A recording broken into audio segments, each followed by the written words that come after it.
everybody, it's a time for another Enough to Keep Going podcast here. I have just been enjoying the intro music, getting myself in the groove, getting ready to go. So if you are joining us or if you have been listening, welcome back to another episode. I am your host, DBQ Hams. This week I am here on time. Thank you very much. And if you get that joke, congratulations for paying attention week after week here on the Enough to Keep Going podcast. And usually there's three of us here. Master 99, I would like to say, is out working on finishing the Modern Warfare 3 campaign, but really he finished that like within an hour and a half. So, so Game Logic is just here. Too soon, DBQ. Too soon. Oh, is that too soon? Well, I shouldn't throw stones when I haven't already played it myself, but I just pile on. So yeah, Game Logic is here with me. Thank you for joining us, Game Logic. How is your weekend going? We're in recovery. It was we dove into a bathtub there into the end of the week, but we're on our way back out, which we will discuss tonight. Okay, so there will be reveals. Literally dove into a bathtub and there's head injuries and things like that, but we are going in a direction where we've got to pull ourselves out of the morass a little bit. So yeah, we got into some messy gaming that I'm not too pleased about, but fair enough. Well, that sounds like plenty to give us conversation fodder for tonight. So this is episode 315 for the week of we are recording this on the evening of November 5th, looking at the end of October and the beginning of November here. Made it through the Halloween time and we're turning the corner, getting ready for holiday sales and all kinds of other pieces. So Game Logic, you played a brand new game. I think it's brand new, right? WRC? EA Sports, you want to walk us through that? First off, what are you playing it on? Because it doesn't show by the show notes. Is this playing it on PC or are you playing it on console? And if you're playing it on PC, are you using some wheel and pedals along with it? I'm actually playing it on Xbox. Okay. There's some causality for that. So I mentioned last week that I had to do the second cooling system refit on a gaming PC that I had to do. That's right. It was delivered to your door as the show was going on. Yeah, it is. It's back over there. It's a build in progress. Really a forklift in progress. I had it in HCXT 5, I think, which is kind of like a bit of a compact ATX case, a little slim. It's a mid tower, but it's a slimmer mid tower. This is also technically classified as a mid tower, but as you can see, it's a large, chunky mid tower. It's about 60.8 liters of a room in there. So like I said, it's a build in progress. I'm waiting on some new power supply cables to come in because I wanted to. I had a RTX 3070 Ti in there. But I had it fed with a PCIe cable for the power supply, with the lead split out because of course the 3070 Ti needs two 8-pin power connectors. I read some information from a pretty trusted PC hardware journalist who I follow, the group over at PC Mag, who works for Gordon Myong, and they had said that a lot of the word that was floating out on the internet about it being an absolute requirement to use two individual leads from the power supply for PCIe was really kind of false. It was really based on on the specs of your power supply, and if your power supply wasn't putting out any additional discrete power, then having two unique leads, from the power supply wouldn't make any difference. But just because I want to, what size of power supply are you using? This is a Corsair RM750X power supply. So, but just because I want to eliminate, all things, I changed out the memory, even though I wasn't absolutely certain I was having a memory problem. I had one instance where I was seeing some failures in memtest, but then I changed some settings in BIOS and that had gone away. But just in case, I had ordered memory anyway, and I had it on standby, so I just went ahead and chunked it in. And then I, of course, went with a 360 millimeter cooler because I had a 240 millimeter cooler in there before. This is with AMD Ryzen 9 5950X. At the time that I built it, the 5950X had just come out. There wasn't a lot of information about cooling, as I mentioned last week. Now, there's some revised recommendations, so I went with a 360 millimeter cooler, and the power leads and the memory. So that's a build in progress. But anyway, because that was going on, I have not pulled out a wheel and pedals because I have, that bench set up over there where I'm doing the build. I have parts laid out on a couple other battle stations where normally I game, and the room's really kind of cluttered right now, and I didn't want to be breaking out wheel and pedals as well. So I wanted to play this on console. But regardless, I wouldn't have played it on PC anyway, because right now on PC, that game is tracking at something like 63 or 65%. The Steam community is not very pleased with EA WRC. And let me tell you, the story on console really isn't that much better. I'm playing on an Xbox. I'm waiting to see more reviews drop. I'm very curious to see whether or not this is yet again a matter. Is it a performance issue, or is it just a gameplay issue? It is a bit of both. In the gameplay and the design, I can be a little forgiving of. I have my unique quirks and my pet peeves, and I don't necessarily hold every game responsible and accountable for crossing over one of my personal nopes, but the performance and the graphical fidelity is something that I am unforgiving about, and this is round 2 from EA as a publisher this year, because I felt the same way about Star Wars Jedi Survivor, because I'm not interested. I'm not allowing for that any discussion of that game being chumped in with, the nominees for Game of the Year when that game came out in the state that it came out at from a performance perspective, and then it took 6 months to get patched. That to me is just unacceptable, and it's really unacceptable from a studio of the caliber of Respawn, headed by Vince Zampella. That's just inexcusable. And this is, and I'm really feeling that way about this game, and I'm really even taking it. I'm really much more angry about it than I even was about, Jedi Survivor, Respawn, Vince Zampella.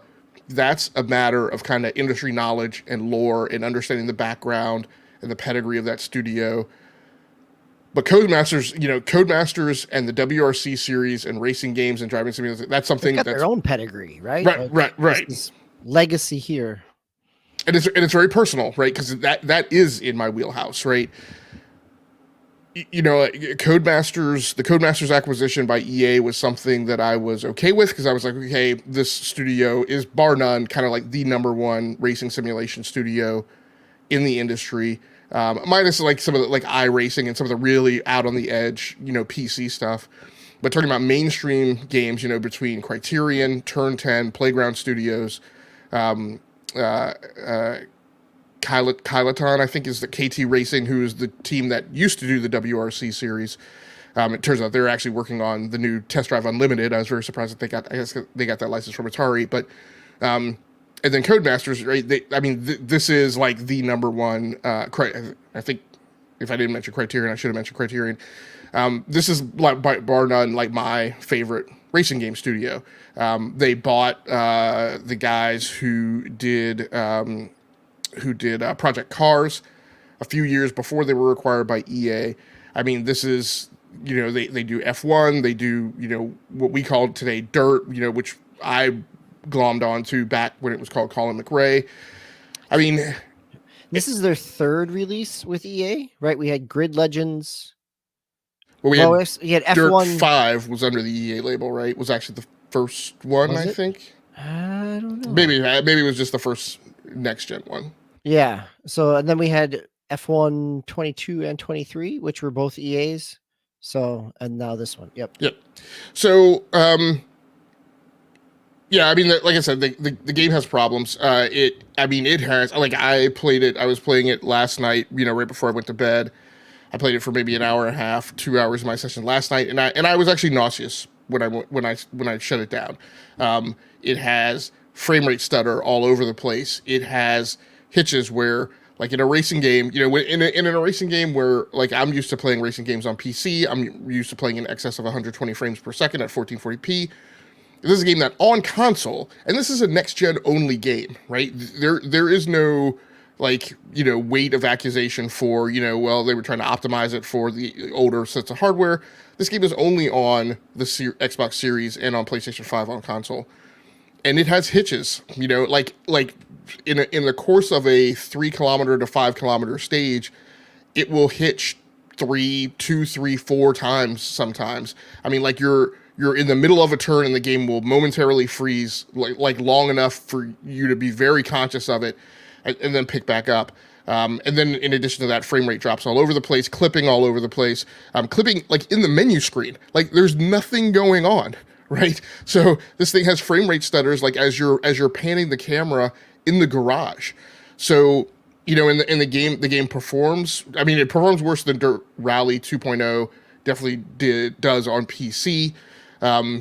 There's pop in all over the place. It is, a Kyloton or KT Racing or whichever.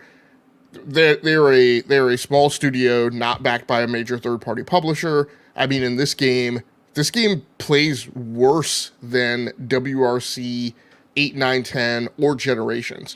Are they using a different engine compared to some of the other Codemaster stuff? I mean, well, this is the build that you're describing is totally terrible for for most video games, but also for a racing game where frames are essential. Right, and this is what kills me, and this is where I'm just off of the edge of just kicking Codemasters to the curb entirely. The thing that's holding me back from that is F123, and this is one of the things I've always lauded about Codemasters is you look at their velocity and their productivity, and it's amazing, right? They put out, granted, they're racing games, and a lot of people will try and marginalize, oh, it's just a racing game. Oh, we're comparing racing games to first-person shit, whatever. This team will put out 2, sometimes 3 AAA racing games in a year. And the one thing, again, that's holding me back from just totally not going scorched earth with them is they just put out F123 a few months ago, and it does not perform like this whatsoever. That game, quite frankly, is kind of, excellence in execution of what they've been doing for the last few years. And they cannot, I can't believe, I don't believe that they're using a completely different engine. It's gotta be the same engine. And so I kind of don't get it. Unless maybe they had another team working, right? And F123 is on the old engine and WRC is the first game out of the gate on the new, but I just don't, knowing what I know about Codemasters and their technology, I just don't believe that's the case. So, it looks like it's still running on UE4. I mean, it can't be drastically different than what they've been running with the other things.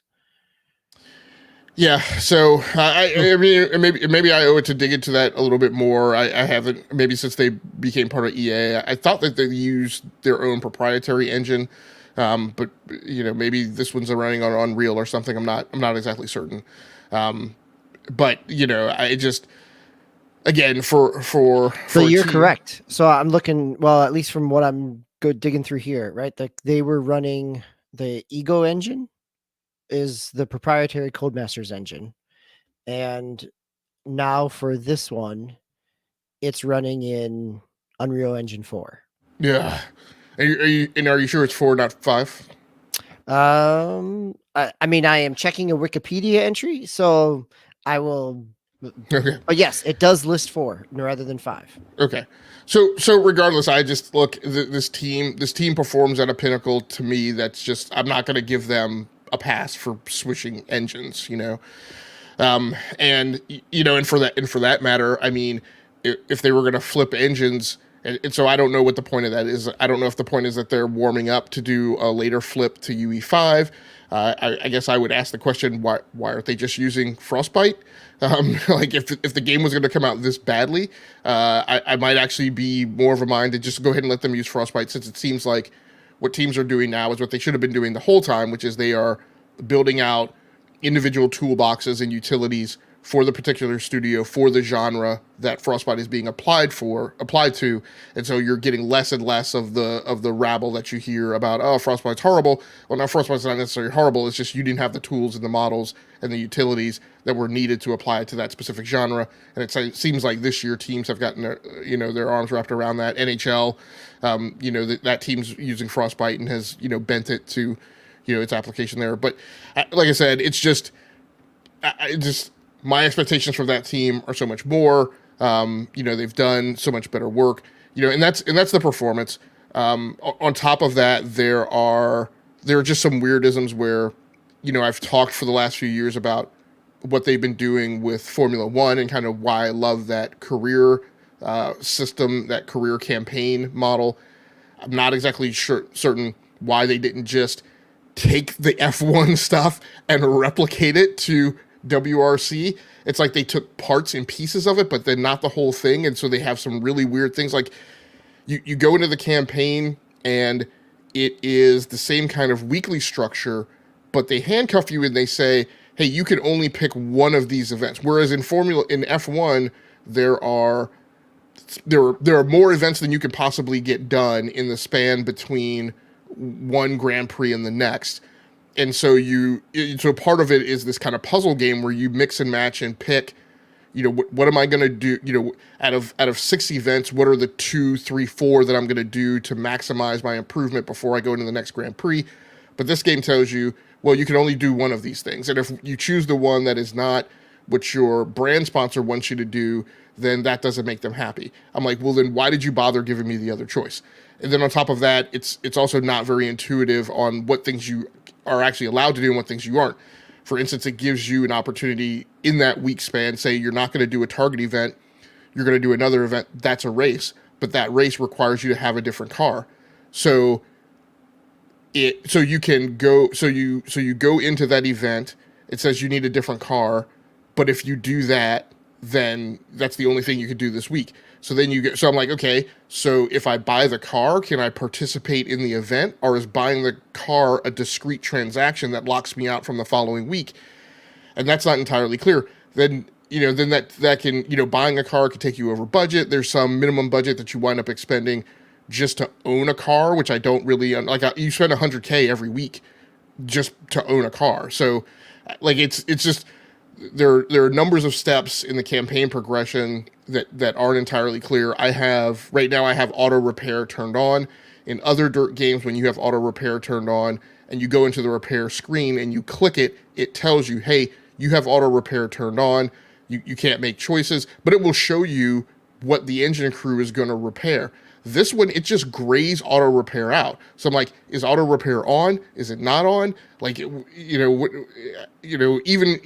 if it's on, then I should have an ability to at least see what they're repairing, so I can get a sense between where I ended at the last stage and going into the next one, what's been fixed on the car. But I'm like, and without that, I'm sorry, just somebody who works in software, I don't necessarily believe that you fixed anything. Am I just supposed to push the I believe button and assume that the car's... So, last night I went from one stage to the next.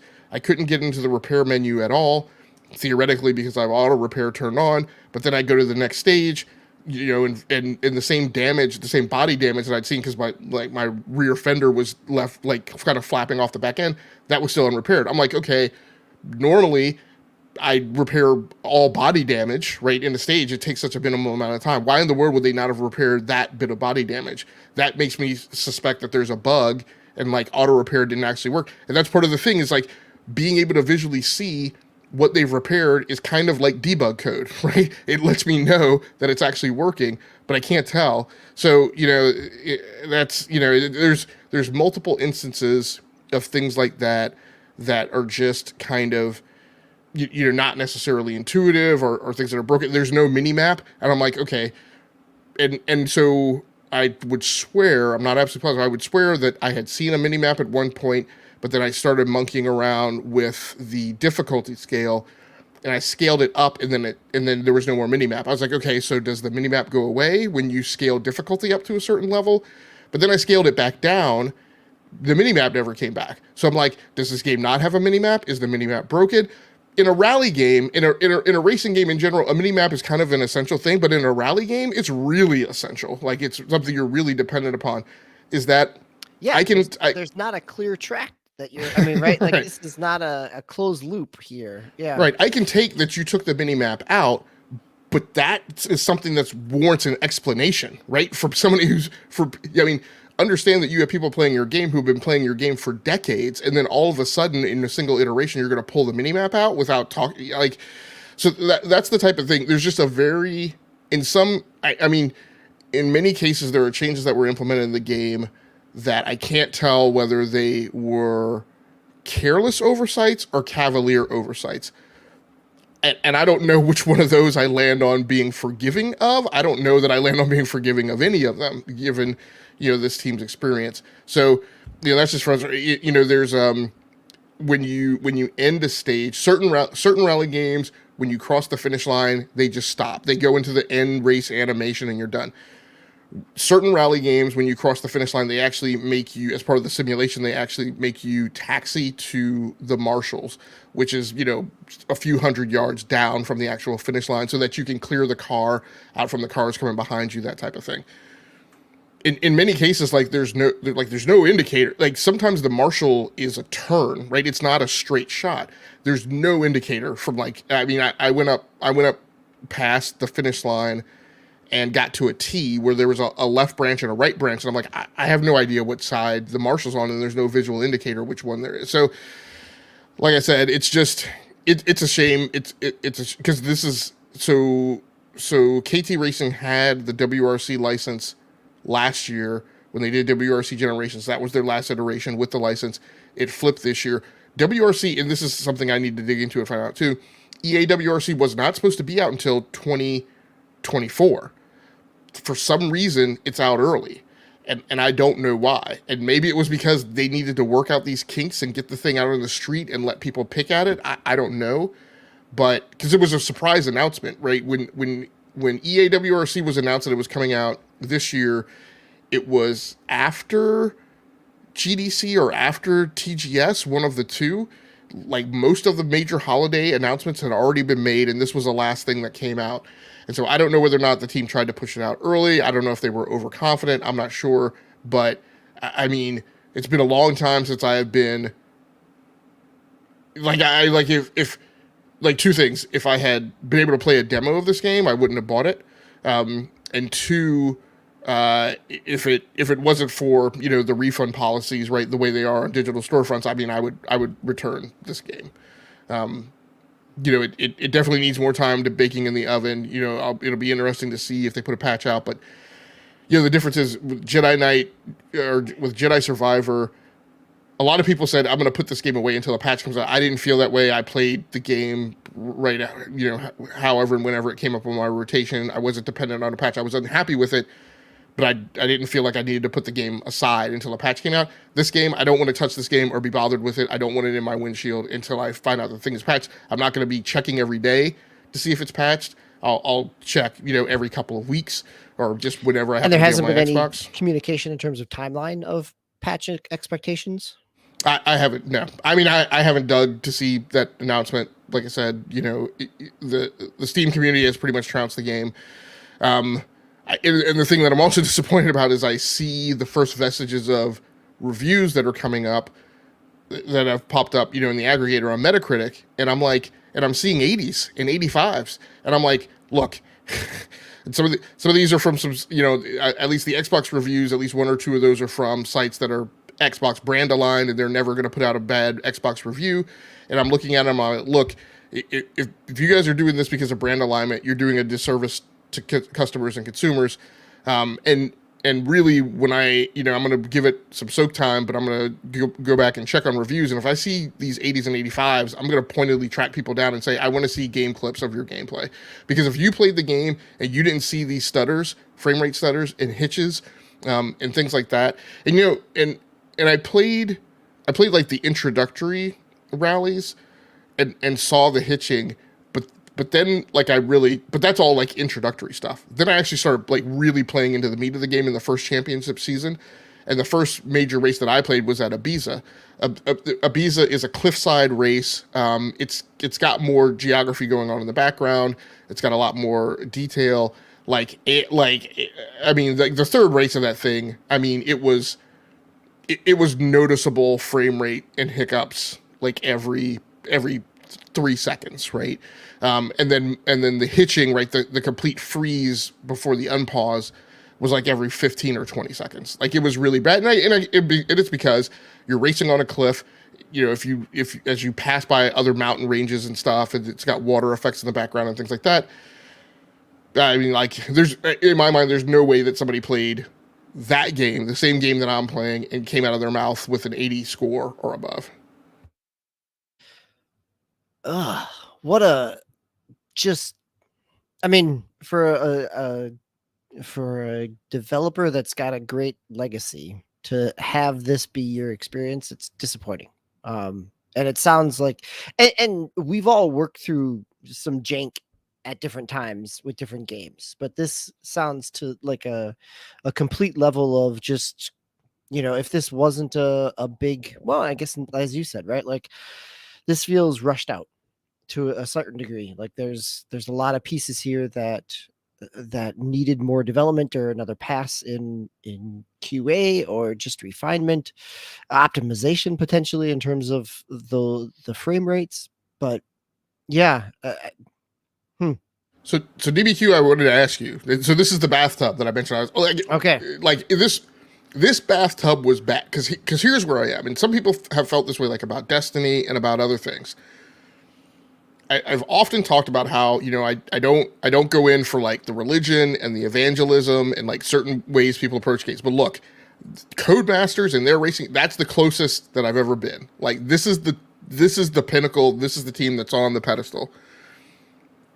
Like, this experience had me like feeling like I don't know that I want a game anymore. Like, I wanted to take at least a week's pause. That's a rough bathtub to dive into. Yeah. It is, and here's why that thought crept into my mind. Okay. DBQ, I want to ask, why can't we get good video games? And what I mean by that is, this is 3 years into this generation, 3 years on this hardware between the Xbox Series X and the PlayStation 5, 3 years into the 3000 RTX series. And what I do not understand is the high frequency of games that we are getting that have poor optimization, that don't have, one or the other, DLSS or FSR implemented. The number of games that are coming out that are barely loping along at 4K 30, 4K 60, games that just are not in a historical aberration in comparison to what we've seen in past generations. Something is going on that is way out of the ordinary, where I don't know if there's some type of schism going on or we're hitting some crazy inflection point, but like, what is going on in the industry between games and hardware right now is not normal. And it grates like 180 degrees between this dialogue that we're having, which is, this is the greatest year in gaming, arguably ever. What I feel what's really going on this year is, what we're really seeing is, while we are getting some great games in terms of story and content, because this is a very RPG heavy year. Mm-hmm.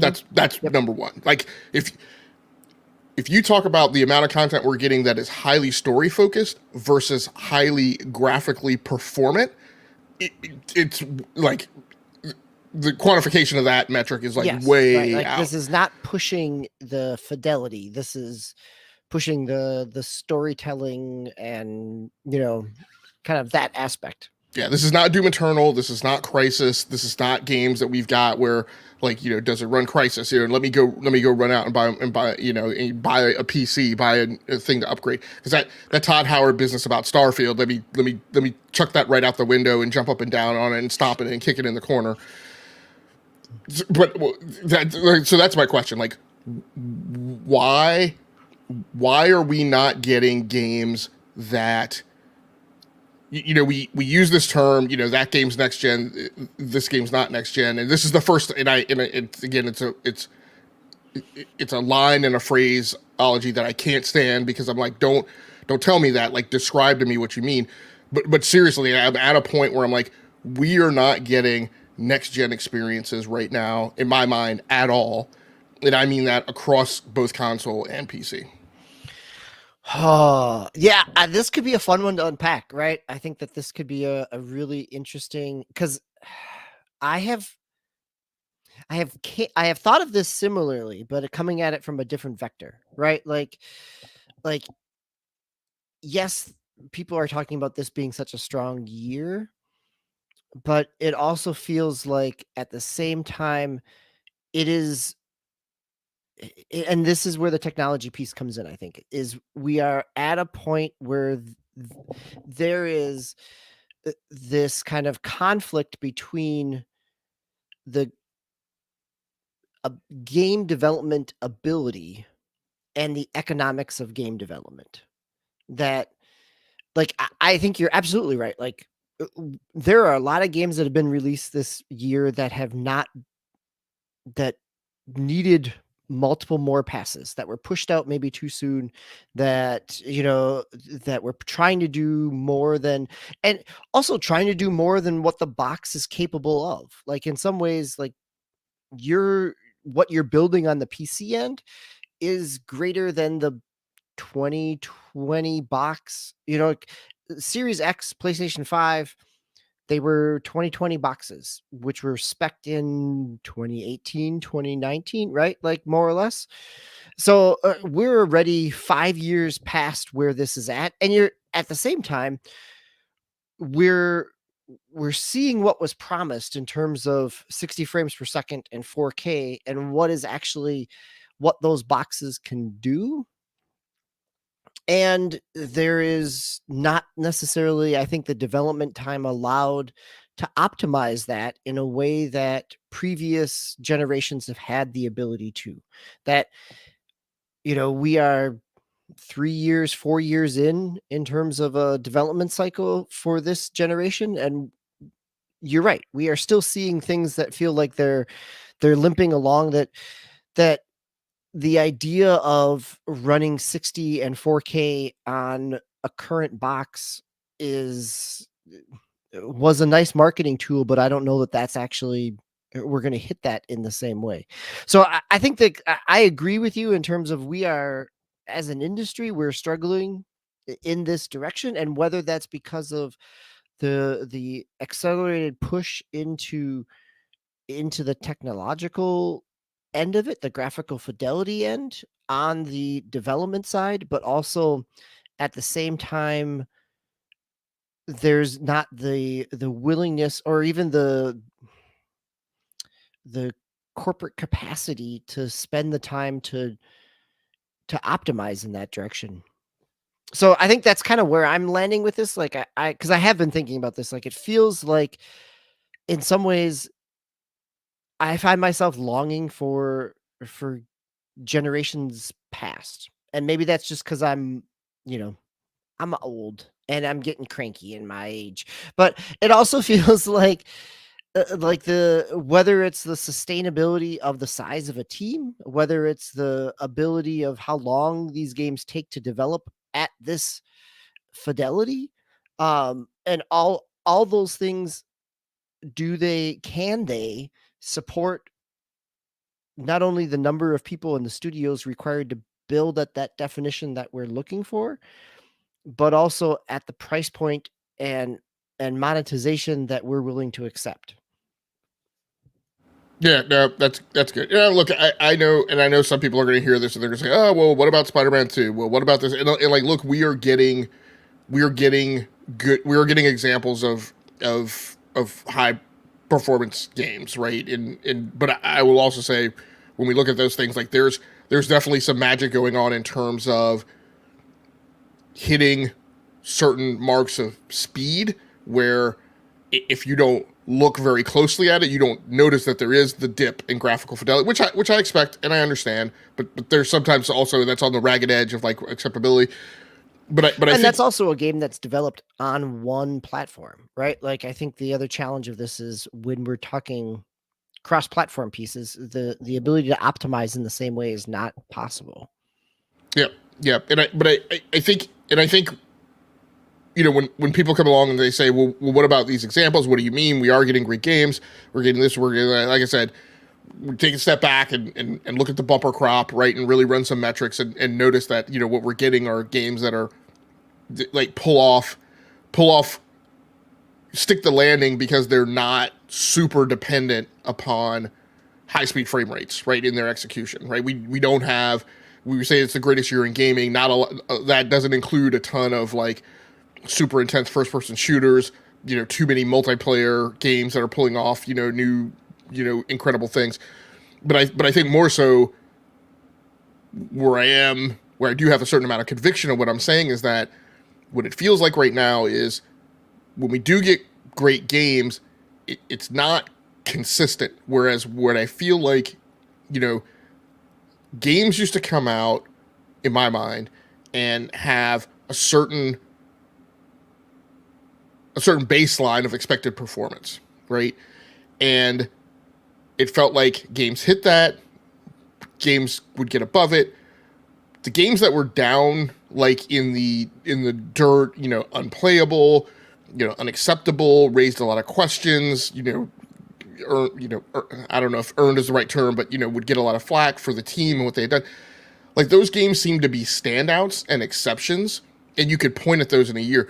Now I feel like that lower tier is like the norm, and what I don't like is that it feels like a game hitting the baseline is like an exception, and it feels so much today that a good AAA game that doesn't have marks against it that has both story and performance is some kind of wackadoodle like Miracle on 34th Street event like that like cannot become the baseline. And I don't mean look, and I'm just talking about the 5% of games that are actually successful, right? I get it. 95% of games don't even break even. Take those out of it, right? I'm just talking about the 5% that we normally think of, and I'll even modify that. The 5%, right, that are commercially successful or viable, that there's a certain umbrella beyond that gets into the media zeitgeist, right? But even those that are mainstream that are of notice still don't fall in that 5%, right?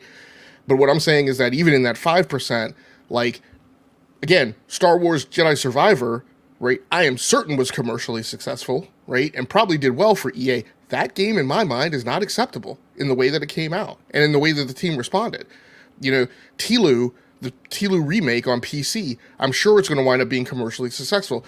And granted, Sony responded for that and they repaired it. And I watched the arc of how the Steam community responded to that game in comparison to the day that it first came out to the day, later. Patches were applied, game's better, full on. But like I said, it seems like, I mean, you even look at the games that are in the discussion for Game of the Year, and there are games in that group that, in my mind, don't hit what I would have normally associated as the baseline of story and performance, right? And definitely, arguably, may not have been in that state out of the gate.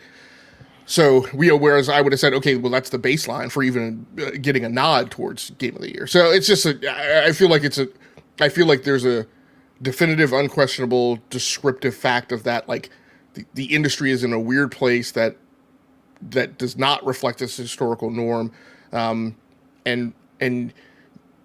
yes, we're seeing a lot of what the potential is of what the game, where the gaming industry could go in the future. But I don't know that it is.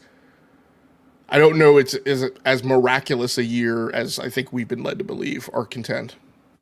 Sorry, Yeah, I know that was a no, bit to unwind. I think that's a good soapbox to debate on a little bit here, and because I mean not really debate because I don't know that I disagree with you, right? I think that there's been a lot of I don't know. I guess every time that I hear somebody talk about how great this year has been in games, and maybe it's that I've got enough perspective to feel like, is it?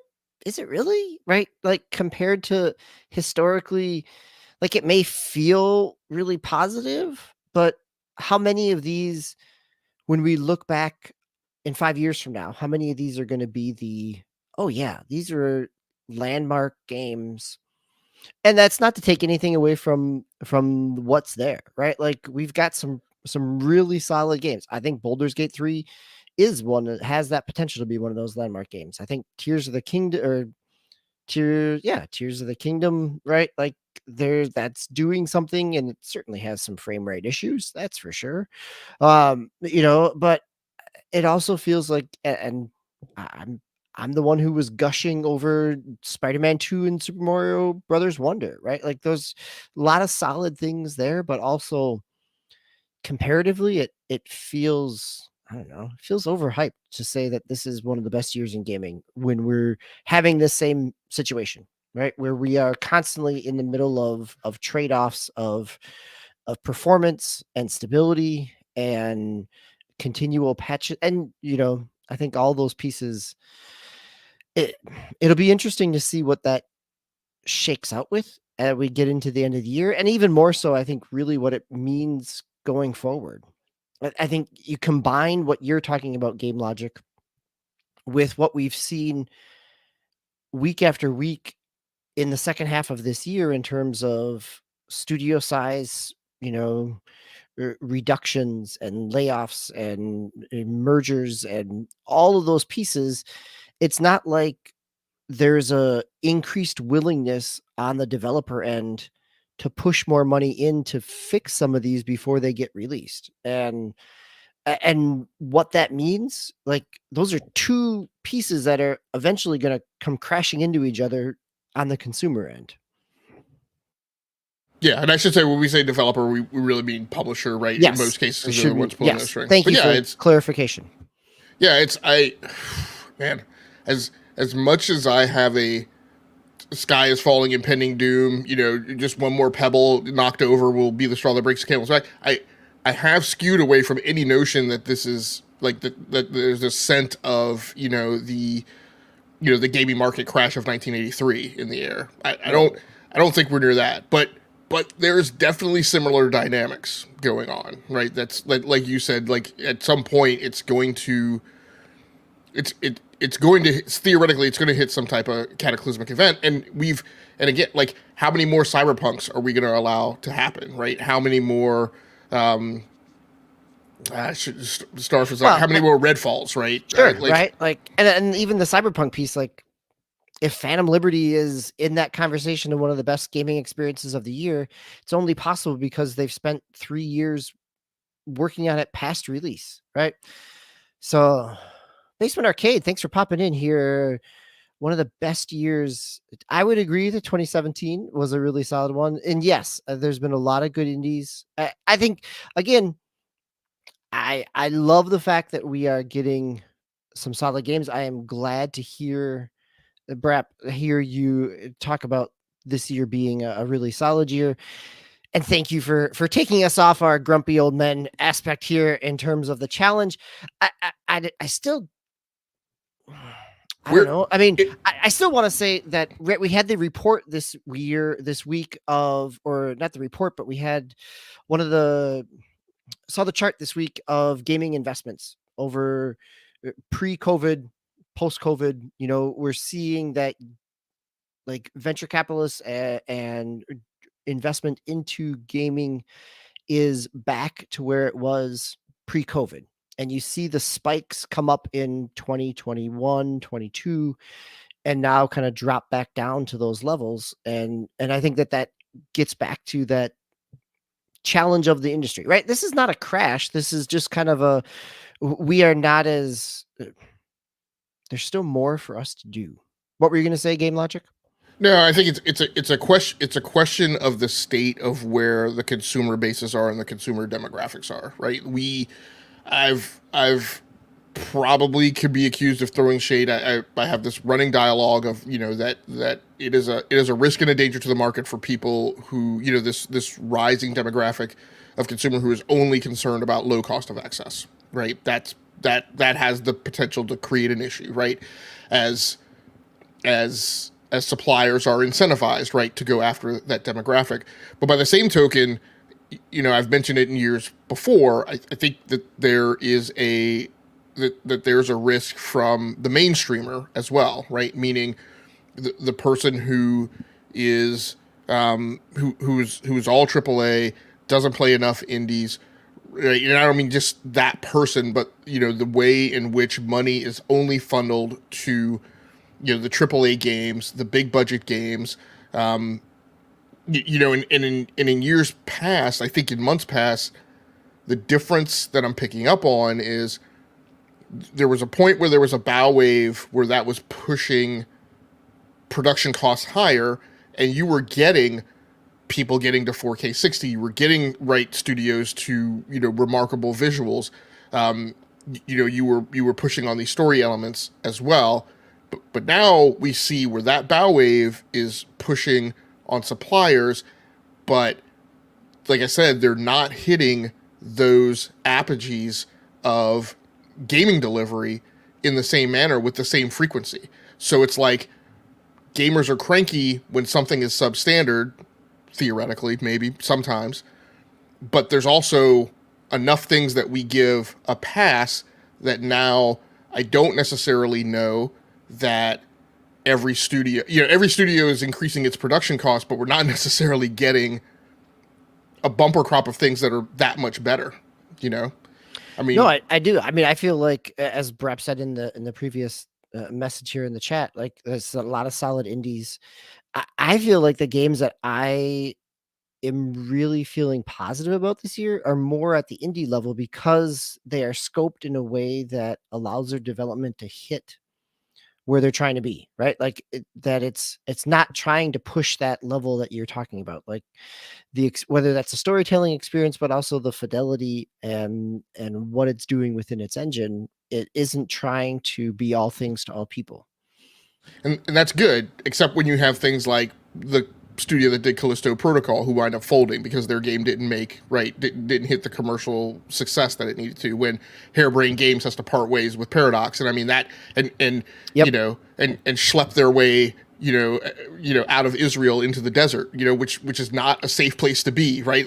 I mean, I have high hopes for what happens to them, but I don't have I don't know that I'm putting money on those bets. So, I think, what Brap was saying, about, we've one of the best years in gaming, 2017 being the last. I mean, my feeling is, and I was working on this analogy the other day, like my feeling is it's the best year in gaming as if you're living in the Matrix, right? As long as you don't look at that cat glitching over in the corner, then it's the best year in gaming. But as soon as you realize that cat has come by twice, right, then I think you start feeling that there are some ragged and tattered edges around what the industry is putting out. And again, there's a ton of mainstream stuff, but even in that mainstream stuff, again, I point to Jedi Survivor. I point to like Forza Motorsport is out, and there's a lot of there's a lot of marketing rhetoric around that. But when you look at that game on Steam, that game is down to 38% approval rating out of the Steam community, and that's worse than Starfield. And that means that there's something bad, stinky going on over in that corner. Like, that's not just, again, that's a huge drop. Yeah. Yeah. Wow. Yeah. So, and I'm not putting that all on Xbox Studios. I'm saying, and again, the number of games that I look at, because the Steam community is the only effective user review barometer anywhere in the industry, as far as I'm concerned. When you go and you look at, the average of the new games that are coming out, again, I think that my belief is that there's a statistical abnormality with the way things are hitting, with a review community that I feel has a little more rigor and discipline, right, in rendering their opinion than than the journalists and the media does. And that, to me, is indicative of some weird jankiness going on. This is a good discussion. Before we jump off this discussion, I do want to say, like, as we're talking about this in terms of development and jank and challenges and specs and narrative pieces, server stabilities, I gotta just tip my hat to NetherRealm and Capcom in terms of, right, like Mortal Kombat and Street Fighter both came out of the gate pretty solid, have been sustained. They're off in their little corner, however big that corner may be, but it's something that we don't always, I know that on my case, I don't always think about it because it's one of those where it releases and it sounds hype, and then it's off with its community, and I'm not paying attention to it. But I think that both of those studios did a really solid job this year with those two premier fighting games. They did, but that Street Fighter single player campaign, like, oh yeah, well, I'm not going to talk about that. Like, that's its own, like, there's its own kind of like goofy, like non-ironic jank that was intentionally created for that. Yeah, no, doesn't make it good, but as an online, yeah, Anyhow, let's move on. We have plenty more to talk about here on the podcast tonight. I'm going to just briefly talk about the game that I was playing Jusant. Jusant. This is the climbing game from Don't Nod, the uh, Life is Strange studio. I had played the demo toward the end of the summer, came out this week on Game Pass. It is the nice palate cleanse for all the things we just talked about for the last 40 minutes, right? This is not graphically intense. This feels like, they're it is more artsy, a little blocky. It is very chill and calming. It is a climbing puzzle game that you are trying to make your way up. There's some environmental storytelling and sometimes some direct storytelling going on, but more or less it's environmental storytelling. Little side stories, little things that you can pick up. Nice little kind of physics puzzles in terms of how you get to where you're going to get to, but also kind of logic spatial puzzles in terms of the climbing. Sometimes the climbing can feel sometimes I find myself leaning forward, just really pushing down. The way it works is that your bumpers, your triggers, not your bumpers, are your left hand and your right hand for your grab. And that sometimes I find myself leaning forward and I'm really trying to make that grab. And also then at the same time, I can find myself getting into a rhythm when I'm climbing up just a straight ladder or a net where I can just like get a nice little rhythm going and hand over hand. So it is not complex, but it has a level of depth that is more than what it looks like in terms of both the story and also the kind of physics and mechanics of it. So, but it's also one that like, oh, I got to this next spot and I'm going to take a break and I'll come back and climb a little bit more the next day. Like it's not something that I'm pushing through to see where it, to find the story. It's a nice kind of calming climb at the end of a day. So that I'm smelling a aroma of Death Stranding coming off of this. I don't know. I mean, Just in terms of like the zen of the mechanic of like the physicality. okay, yeah. Is that there? Uh, the zen of the mechanic, I'll give you that, right? Like it is not in this type of post-apocalyptic body horror, Kojima aspect of things. It is much more all ages in terms of its approach to what it's doing, but it is very much in this like just experience the space we created for you. Well, let me try it. So like a thing that I got out of Death Stranding was and people talked about it being a walking simulator and being boring, blah blah blah. But what I felt from Death Stranding was, I spent a lot of time, like when I started backpacking, right? I just like researched, went and bought gear, and then I just struck out on my own. Like I went backpacking, like I just put a pack on my back and I went off hiking. I left word with people where I was going in, and I would just go in for days and then I would come out. And I was isolated. I wasn't, I didn't see a ton of people on the trail. I didn't have anybody with me, and so there was that solitude, right? But also kind of like that loneliness, but that journey, right? That effectiveness. And I'm kind of asking, like in Jusant, I mean, because that's some of a little bit of what you get out of rock climbing as well. Yeah, I guess I would say that there's some of that, but there's more at this stage. I'm not super far in.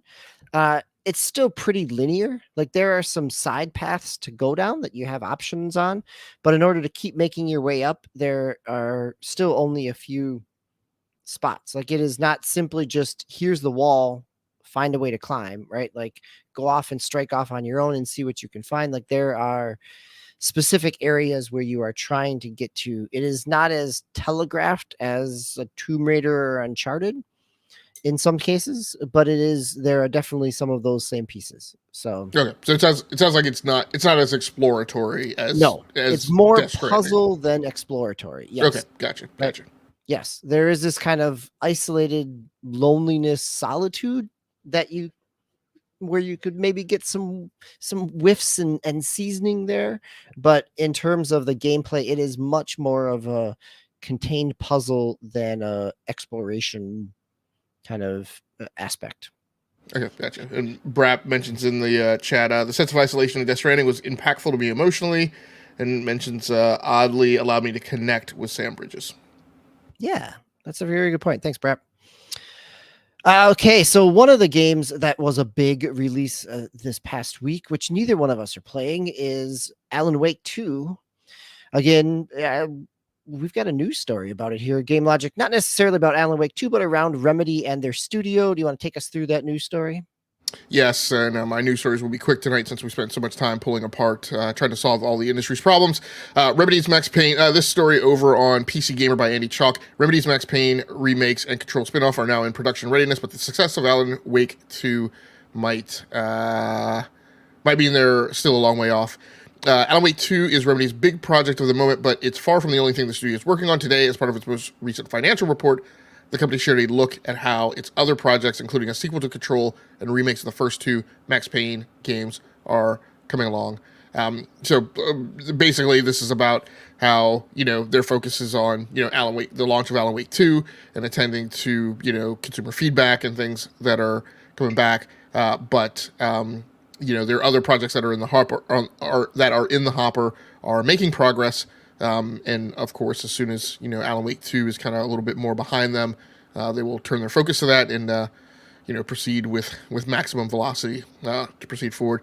Their final quote is, "We have gained clarity on the style and scope of the game, and we have an exceptionally well organized team working on it." Here, talking about the Max Payne 1 and 2 remakes. With these accomplishments, we are excited about the project and its future success. You want to take us in the next one here? We talked a little bit about some racing earlier, and I have been talking about Gran Turismo 7 a couple weeks ago in terms of my play with it. And when I was diving into Gran Turismo, one of the things I was hearing is that there was supposed to be an update coming sometime for the fall update. So now you have a new story with it here. Yeah, and this one, I mean, it's really impressive. I mean, I really wasn't paying that much attention to Gran Turismo and the content updates that it's provided, but as again, I had recently had cause to go back and put my hands on Forza Horizon 5 to play some before Forza Motorsport came out, and then as a result, got smacked upside the head twice with being exposed to what the difference between the car pass and car packs are, which grated me a little bit. I'm really impressed now that I look back at Gran Turismo, 18, 19 months on the street now, and the fact that, all of its updates have been free. Gran Turismo, this story over on the PlayStation blog by Sid Schumann, who is Senior Director of Content Communications at SIE. Gran Turismo 7 update with Spec 2 1.4 arrives today. New cars, tracks, and features. Hello, Gran Turismo players. We're excited to announce that the Spec 2 Update 1.4 for Gran Turismo 7 arrives Wednesday, November 1st at 11 p.m., blah, blah, blah, blah, blah, time zones. With it comes a host of exciting features and add-ons for racing fans to enjoy. The Spec 2 Update includes the following add-ons: Spec 2 opening movie. Okay. Look, I will say, when I buy Gran Turismo, I am kind of excited to see that movie. It's lavish and it's way overly, but now after several outings with it, like the first time that I was exposed to that like 7, 8, 9, 10 minute movie thing in the front, I was like, okay, that's a little bit over the top, but fine. Right, like I watched the whole thing because I thought, okay, is it gonna be something? But like it is just this indulgent, like, but at the same time, it got me in this kind of like just kind of headspace of I am not necessarily racing. I am just driving, right? And I'm trying to find my lines. What that intro does reveal to me, and I can't remember when the first time they did it at that length was, maybe I think the first time I can really remember it is Gran Turismo 6, the one that came out on the PlayStation 3, like 2 weeks after the 4 launched. I will leave that alone. That's right. We all know how I feel about that. PlayStation. Yep. Which was 10 years ago. This month was GT6. Yep. But the other thing, what that shows to me, though, since they've been doing that, is that does show to me how, like, the passion and the love of cars, right, and the gravitas that they lend to the history of automobiles really comes out in those movies. But at any rate, the other stuff in the update: 7 new cars, new circuit, Lake Louise with 3 layouts. That's Gran Turismo could definitely use new tracks. That's fairly impressive to me. I feel like I've been racing the same tracks for the last 20, 25 years.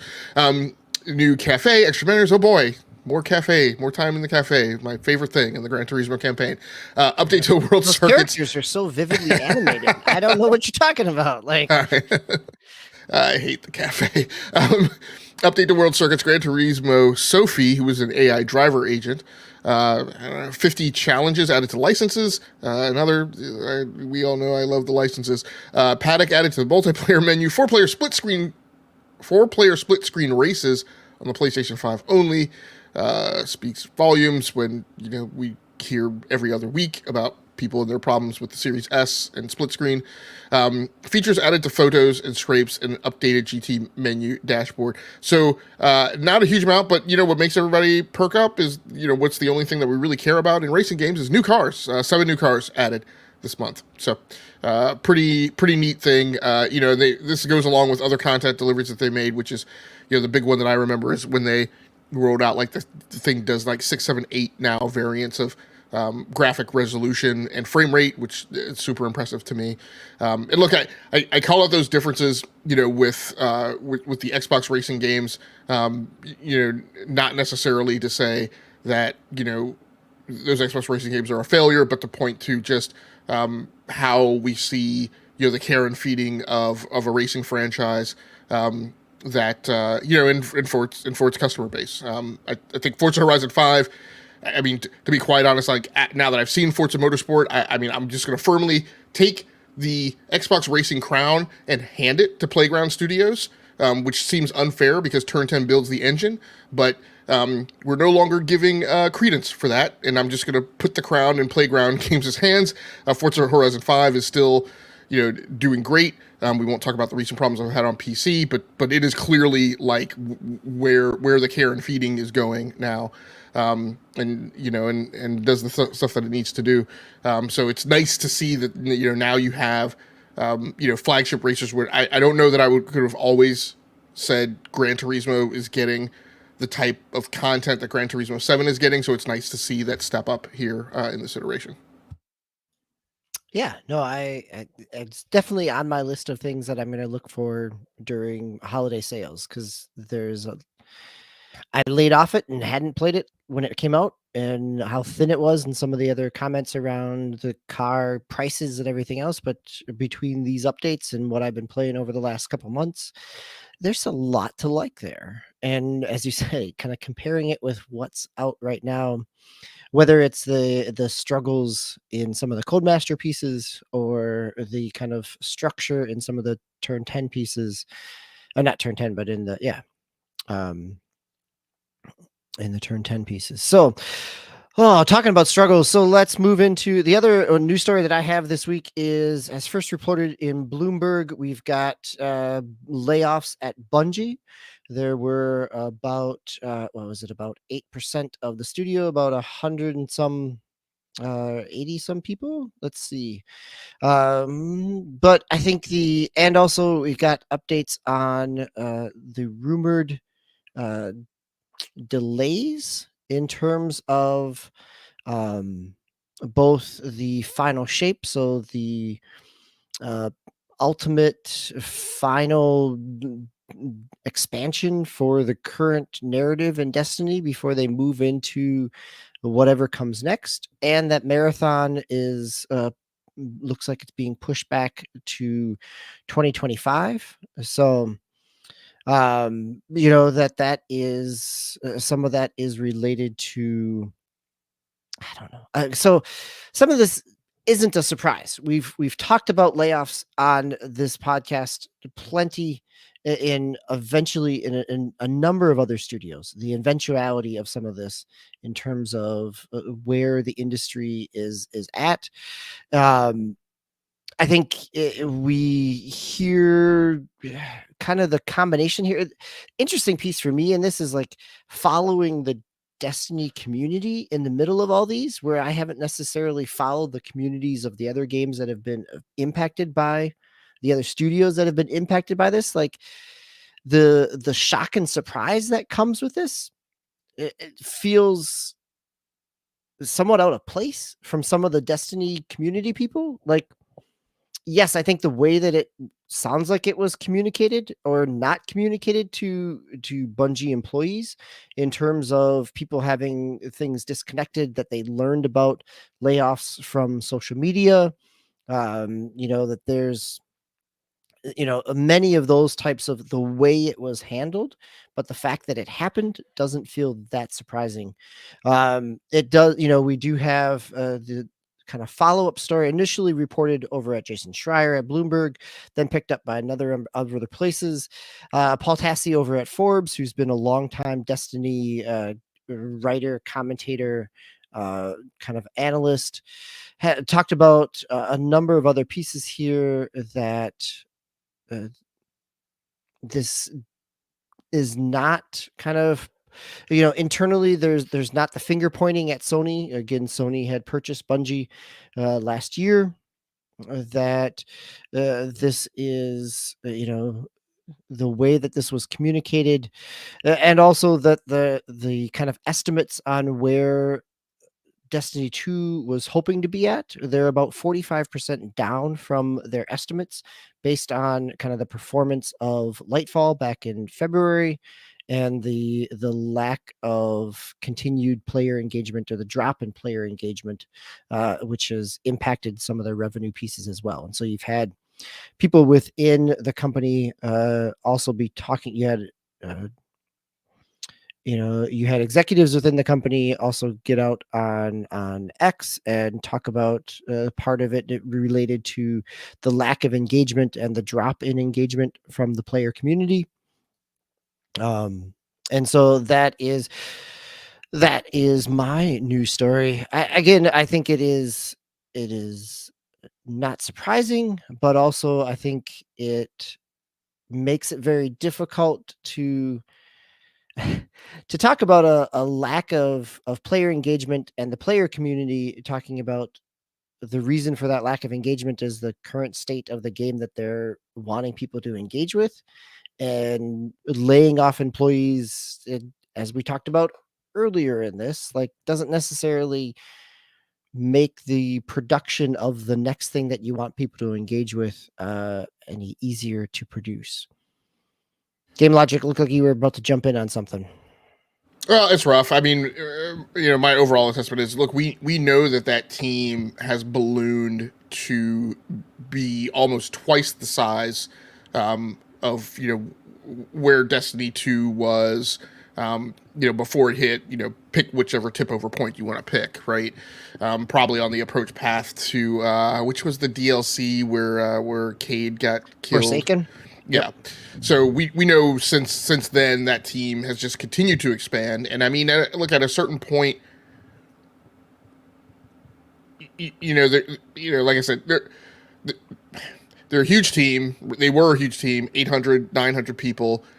You're approaching you put out the penultimate tale, right? As far as we know, of like what Destiny 2 has scripted out.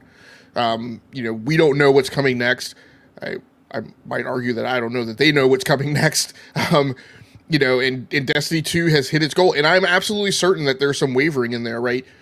Do we push Destiny 2 to the next thing? We said it was going to be 10 years. Do we wrap things up here?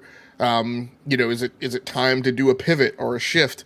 And that's it. And that studio, from a leadership perspective, when you look at, the mismanagement of how the news was rolled out, what I will definitely say from a causality standpoint is that studio and its leadership is bigger than any of them expected that they were going to be leading and managing. And I would argue, any of them have had the experience in managing, right? So, it's a bad situation, and here's where we are. But I mean, there was at least a 50% chance, right, that the thing was going to do one of the two things: either the gas was going to come out of the bag at some point, right, or the thing was just going to keep proceeding forward to ever larger proportions. All of which means just builds up potential for the gas coming out of the bag at some point then later. Exactly. So, right. It's just that it happened now. Yeah. Mm-hmm. Yep. All right. You want to hit your last news story here? Do we want to? Very quickly, here's the Steam Deck most played for October 2023. I picked up on this story because this whole thing of how I got into EA WRC started because of a Steam Deck thing, because I wasn't liking racing games, and I went to PC to try and hide was I having a Steam Deck problem, or the Steam Deck isn't really great at playing racing games, which is kind of where I landed. And that got me into WRC. So at any rate, I wanted to take a look at what everybody else was playing on Steam Deck.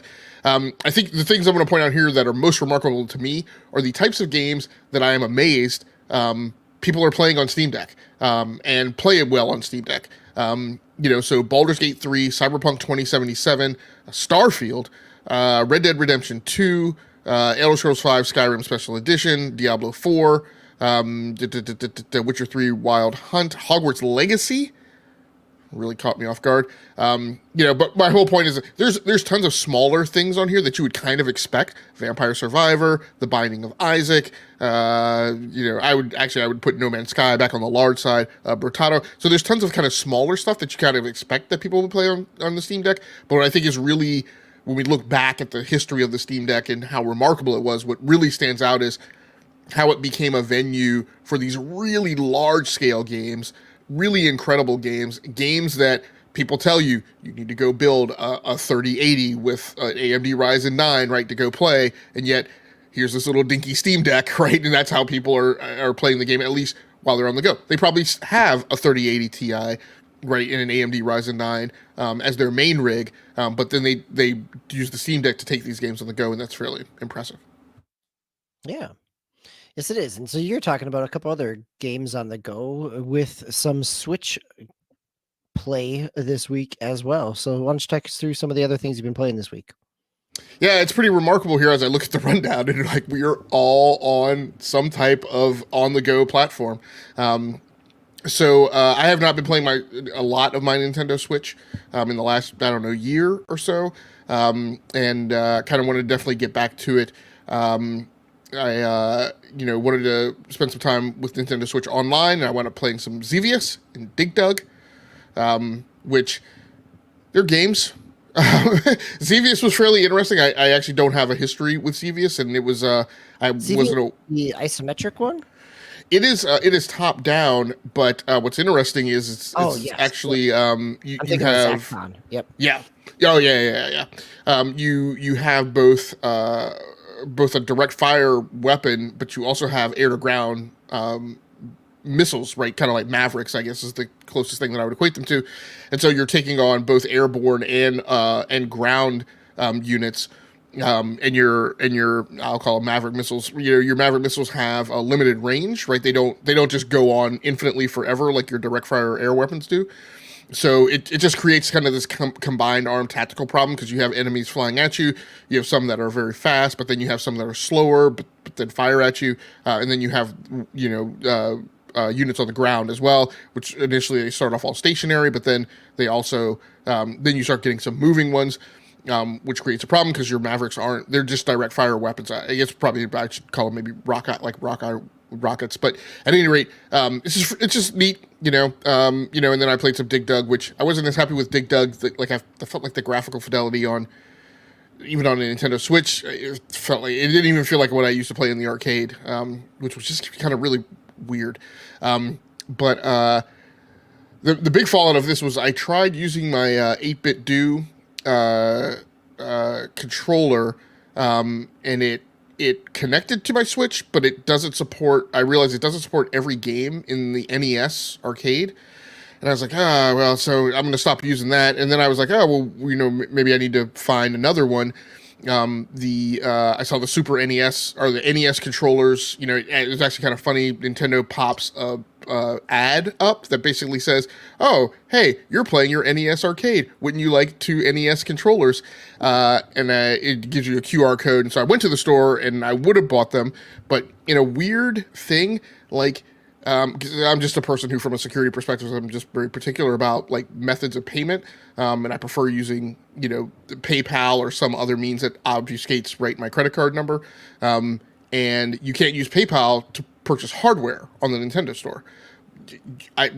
For purchasing games, that is tied to PayPal, and I can do that, but you can't do hardware that way. And I was like, well, not entering my credit card number here to make this purchase. But then, as far as options go for the Nintendo Switch and playing retro games, then I'm like, okay, well, let me go look at the thing. The next thing, so I did a search for like retro controllers, and the next thing I was presented, all of them, I'm like, well, these things are like, this is like a PlayStation 1, PlayStation 2 controller. And at that point, I'm like, not that far off from the capability of my Pro controller anyway. So there's not like a difference here. So Yep.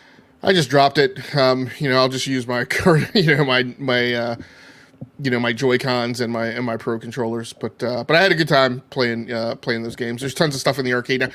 A weird thing I got to take a look at. There's some Japanese games in there as well that I know nothing about. There's a number of games, even some of the ones that just came out the last couple of weeks are games that have never released in North America.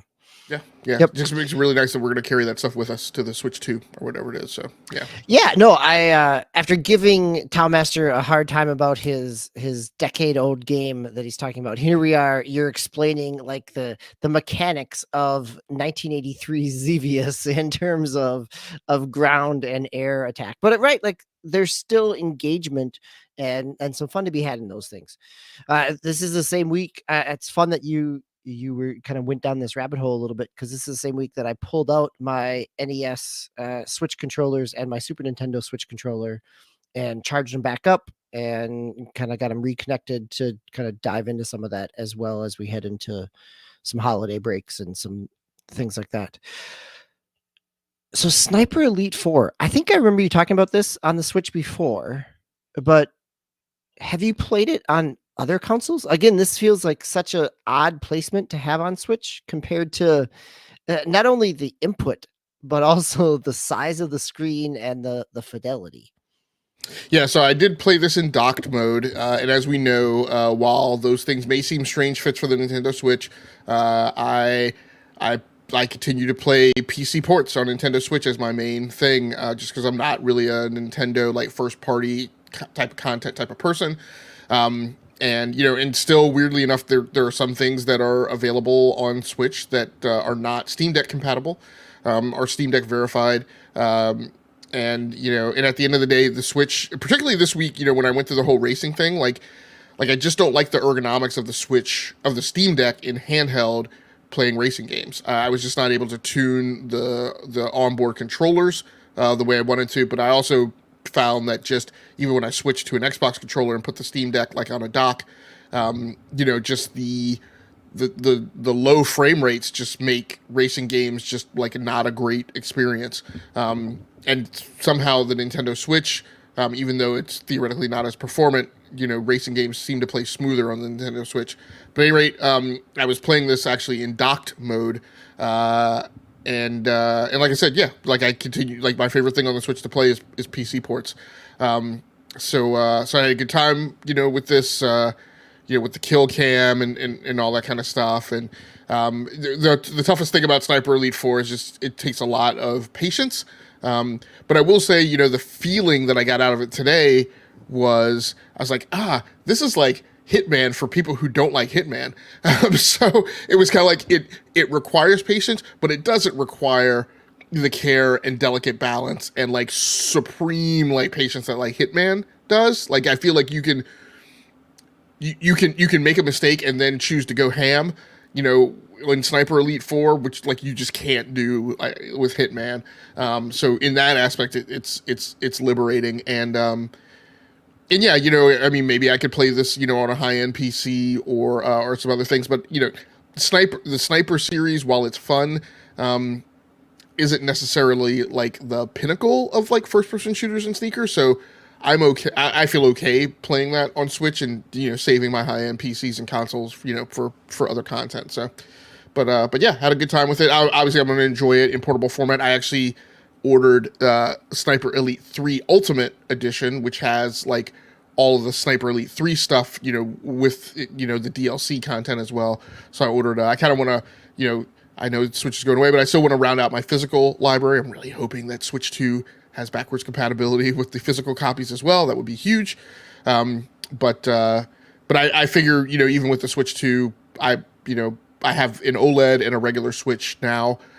If there is some nit about backwards compatibility, they don't take up that much room. I definitely could see holding on to them when the Switch 2 comes along. So yeah, I don't mind continue to get physical copies here and there. But yeah, Elite Four, had a good time with it. We'll continue to play it throughout the week.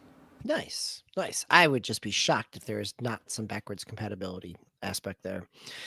I was also playing the Switch. I had a chance over the weekend here to play a little bit of Super Mario Brothers Wonder some more. Again, I've been playing it not a whole lot solo, mainly with my kids and kind of chipping away at that way. Just appreciating it. Both my kids have finished it, or maybe, well, one of them I know has finished it in terms of gotten all the seeds and all the coins and all the other pieces. The other one is still kind of chipping through some of the hidden levels and some of the secrets. So I get to be the inexperienced gamer that they're taking me through. Oh, you got to go over here and, hang on to this power up so we can get the secret path, which is a fun role reversal from, 15 years ago of playing with little people, and now my kids are the ones schooling me. So I appreciate that. And also this week, it was BlizzCon and Warcraft Rumble came out. So this is the mobile game, which I actually thought was also going to be on PC, kind of like Diablo Immortal is, but it shows up in your BattleNet, but is only on mobile. This is the one that looks like it is Clash of Clans, Clash Royale aspect. And I got to say, I have never spent enough time with either of those clashes to know how tightly parallel this game is. But I think I was very curious about this, and I have not quite hit the free to play paywall aspect of it yet. Like, I'm still enjoying it. Um, one of the things I never got into with Clash is that it always felt like basically you're feeding your cards and leveling them up, and who's ever paid the most to level up their cards is going to trounce all over you. And I haven't even played PvP yet because there's a reasonably sized kind of single player aspect, which playing it single player against a computer, one of the things that clicked for me this week playing is that how do you take Warcraft from its RTS roots and turn it into a game that you can play portrait mode with one hand, right? Like, how do you take and so what they've done with some of the kind of story missions or the computer battles are, you have multi-level maps, you have multiple kind of win components, you've got resources that you can send out to grab gold to gain some more pieces. The build order makes a difference. Like, you're putting out your tank first and putting a long range person behind it, a distance attack behind it. You're grouping things together in a way that I would if I was grouping an RTS surge, right? Like, in order to make a push toward an enemy, I want to have this kind of a mixture of units. And so I find myself surprised that I'm enjoying something that feels very much Clash of Clans, Clash Royale like, and it may eventually bounce off it, but for right now, the ability to kind of twist my thinking of it in terms of its RTS roots has given me a little more leeway of trying to find the fun in it than simply just thinking of it like a mobile cash-in. Game Logic, anything else? It looks like we are right about at our 90-minute mark here. So anything else for the night? Anything coming up that is on your radar? No, like I said, I'm gonna be hanging out on the Nintendo Switch for a couple more days, building, finishing the build out of this PC in the background. I'm gonna take a look in on, I guess, what is it, WarioWare or whatever. Yep. Came out on the Nintendo Switch, which isn't my thing, but I am gonna, also kind of trundle over to new things that have come out on the Nintendo Switch and see if there's anything there, that I'm interested in. Nice. I had on my list this week to try to get to was Thirsty Suitors. This is the Annapurna published game, kind of visual novel with a little bit of RPG aspects in it. So I had a chance to download it, but never found the time this weekend to get at it. So hopefully next week I'll be able to talk about that a little bit more. And Master will be back next week. And while I did make a cheap shot at Call of Duty Modern Warfare 3, maybe Master will have some actual takes on Modern Warfare Call of Duty Modern Warfare 3 next week as well. Yeah, Thirsty Suitors will go along. It'll be a good chaser to go along with your my Jusant.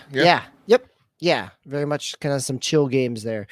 Brap, thanks for joining us in the chat. Always appreciate you stopping by, and for the comments, I would love to hear, as you talked about, Brap, some of your peak game experiences of the year. So maybe as we head into the superlative show, that we get a chance to pull from some of our visitors as well.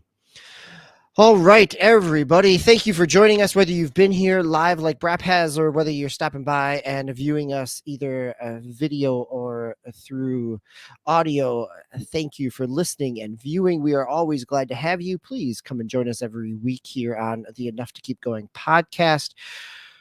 For Game Logic, I am DBQ Hams, signing off for episode 315. We'll be back next week with episode 316, with plenty more to talk about as we round into and head into the holiday season. So until that time, play the games you love those you play with, and be kind to yourself out there. Good night, everybody.